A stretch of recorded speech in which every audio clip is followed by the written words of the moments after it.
আমি দেখেছি তাকে, আমার এত ভালো লেগেছে, মানে আমার বলার মতো না। মানে আমার এত ভালো লেগেছে, আমার মনে হয় আমার যত পৃথিবীর সুখ আছে সব তাকে আমি মানে দেখেছিলাম। এটা কি খান সাহেবের সঙ্গে? হ্যাঁ, খান সাহেবের সাথে। এই যে এই মুভিটা রাজকুমারের গানের, এই যে আমি একাই রাজকুমার, এই মুভিটা একটা গানের শর্ট ছিল আপনার রাত 12টা বাজে। তখন আমার সবুজ ভাই ছিল, তো তখন আমি ভাইকে বললাম যে সবুজ ভাই, আপনি তো জানেন আমি ভাইয়ের অনেক বড় ফ্যান, এখন তো তার সাথে একটা ছবি তুলতে চাই। পরে বলতেছে তুই তো খুব পাগলারে, তো জ্বালাতে আমি থাকতে পারি না, তুই রাত নাই দিন নাই তুই খালি আমাকে জ্বালাস খালি, যে বসের সাথে ছবি তুলবি, বসের সাথে ছবি তুলবি। আচ্ছা যা, তোর তোর একদিন একদিন তোর আমি ছবি তুলে দিব। তারপরে একজন ফটোগ্রাফার ছিল সাকিব খানের, এই নোমান, নোমান ভাই। তখন নোমান ভাই আমার বলছে যে সরাসরি তো বসের কাছে তোর ছবি তোলা নিষেধ, তোলা যায় না, তুই এক কাজ করবি, যেই সময় তোর এই আইটা যাইবো, হ্যাঁ অনেক লোকের ভিড় ছিল আর কি, তখন আমি ফাঁকি দিয়ে যায় এভাবে দাঁড়ায় আছিলাম।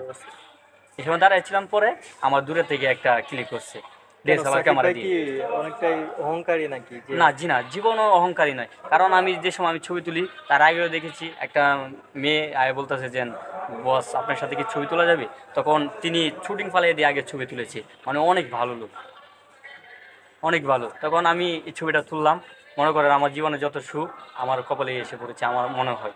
মানে তার সাথে আমার ছবি তোলার অনেক ইচ্ছে ছিল, আশা পূরণ করেছে।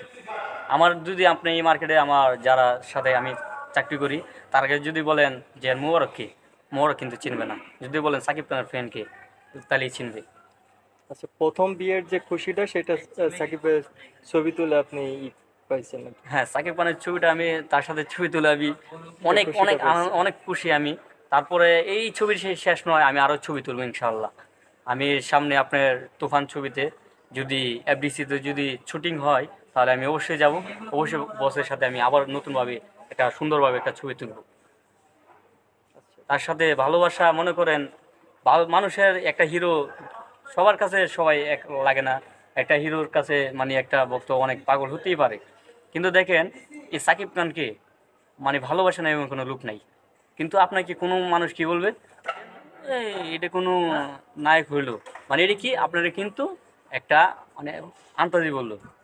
একটা কথা মাথায় রাখবেন, মানুষ যত যাই বলুক, আমাদের 18 কোটি মানুষের ভিতরে কিন্তু একটা কান। ইন্ডিয়া যেমন আপনারা দেখবেন কানের ভিতরে কিন্তু 3 কানের সেরা। হ্যাঁ, সবাই কিন্তু তাদেরকে চিনে। আর আমাদের এখানে খান বলতেই মানে একটা king Khan, king of Dhallywood, Dhallywood বাদশাহ কে, সাকিব খান।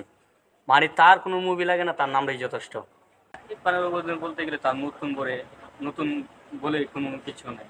আমি যে সময় আমার আপনি 7-8 বছর আমার মানে টিভি চ্যানেলে দাঁড়ায় থাকতাম যে কোন ছবিটা আসবে, মানে আমার দেখার জন্য আর কি। আমি সবসময় তার অপেক্ষাতে থাকি যে নতুন একটা ছবি আসবে আর আমি সেটা দেখব। আর বলতে গেলে আমি এই রাজকুমার, এ নিয়ে আমি আজকে নিয়ে 3বার দেখে ফেললাম, কারণ আরও কয়বার দেখি সেটা আমি নিজেও জানি না, কারণ তার আমি অনেক অন্ধ ভক্ত। আজকে কি একবার দেখছেন? হ্যাঁ জি, আজকে দেখেছি, সকালের শুরুটা দেখেছি।